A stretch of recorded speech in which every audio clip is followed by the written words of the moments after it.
In today's episode, we're going to be taking a look at some phenomenal Town Hall 12 DragBat 3-star attack strategies. Stay tuned. What's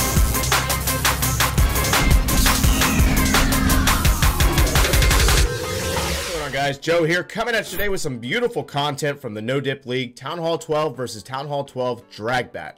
Alright, so we're going to go ahead and get right into it, and we're going to take a look at this army composition here of 8 balloons, 12 dragons, 1 stone slammer that houses balloons. We have a barbarian king, queen, grand warden, 1 rage, 3 freeze, and then 6 bat spells. So we're going to go step by step as this thing goes on. If you didn't notice where the air defenses are located on this base, we got 1 on the north side of the base, 1 in the central side where the town hall is located, and then 2 down in the south. Alright, so what's going to happen here is, first things first, the queen and the barbarian king are going to be dropped on the map, and the intent here is to set a beautiful funnel for our dragons. So the barbarian king's job is to take care of the structures over there in the eastern corner, and the queen's job is to get rid of the air defense down here in the south. Next, you'll notice will be the dragons all grouped up together, and they're going to move into the base from this location, along with, looks like 4 of our balloons, as well as the stone slammer. The Barbarian King's ability is going to be used in order to try to take out as many defenses or structures over there in that corner as he possibly can. That way we can keep our dragons together. The intent here is to send our dragons directly into the base and not around the outsides of the base.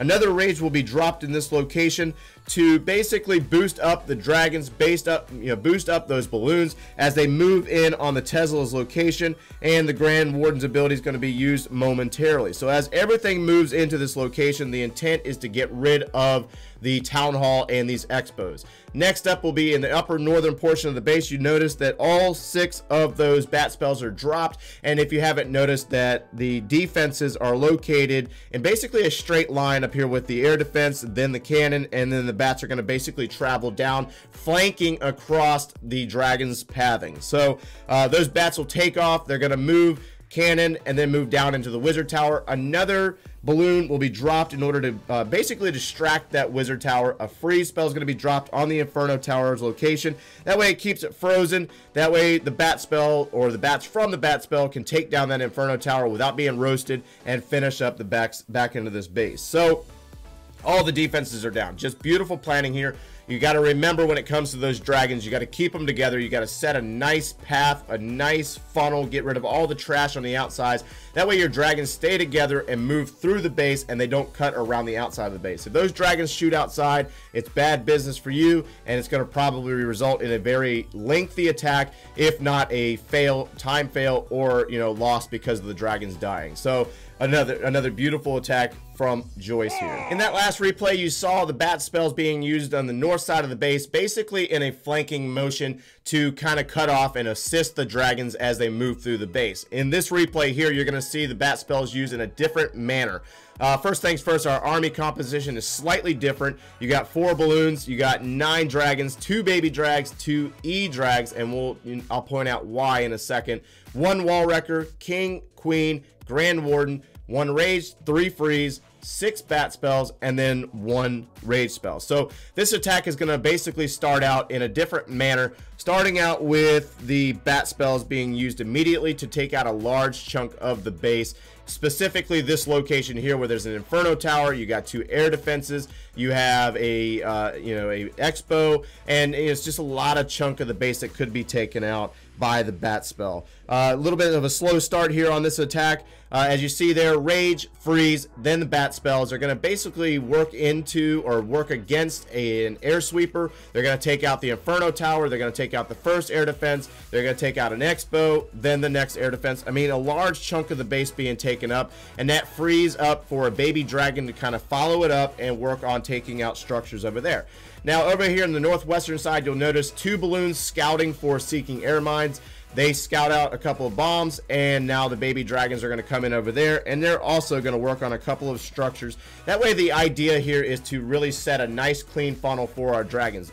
Barbarian King and Queen is down here in the south. Up there in the north, you'll notice that there is an E-drag that came in on a location where there was a single space tile difference between structures, and that E-drag is going to work on structures up there. Barbarian King and Queen's focus here is to get rid of the Tesla farm. I mean, You have to get rid of a lot of these heavy defenses. That way you can really group these balloons or these dragons together, and you want the dragons to stay together. You don't want them spreading out and going around the base and just not getting a lot of value out of them as they move through the attack.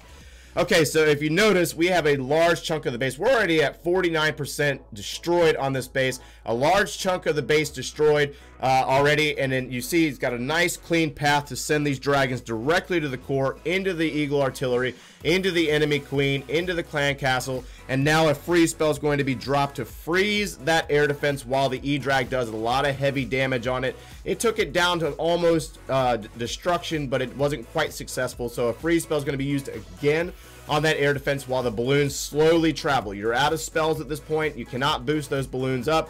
E-Drag is successful there in getting rid of that air defense, and now you have balloons kind of straying out. So now you see what happens when you have structures on the outside of the base. Dragons will get distracted. They will go after those structures instead of taking down what's most important. In this case was the Inferno Tower, and now you're really kind of on a bit of a time crunch slash hoping that the dragons will go in. In this case, that's exactly what happens. You have to set a good funnel.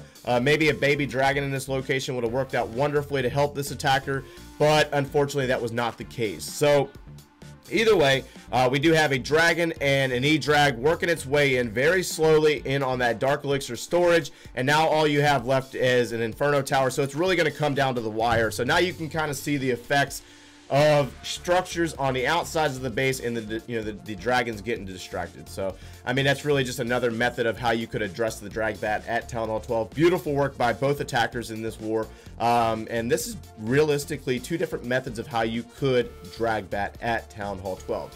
It's a highly used strategy. Beautiful work by these guys. So anyways, that's going to wrap us up, guys. If you enjoyed the content today, smash that like button, subscribe if you haven't done so already, and thanks for watching, guys. I'm a $25 Patreon member. Yeah, we just got a... Wow. Hold on, let me finish this right. I do apologize. So I don't have the patron pledge alerts activated on here because I haven't announced patron yet. So I wasn't really gonna,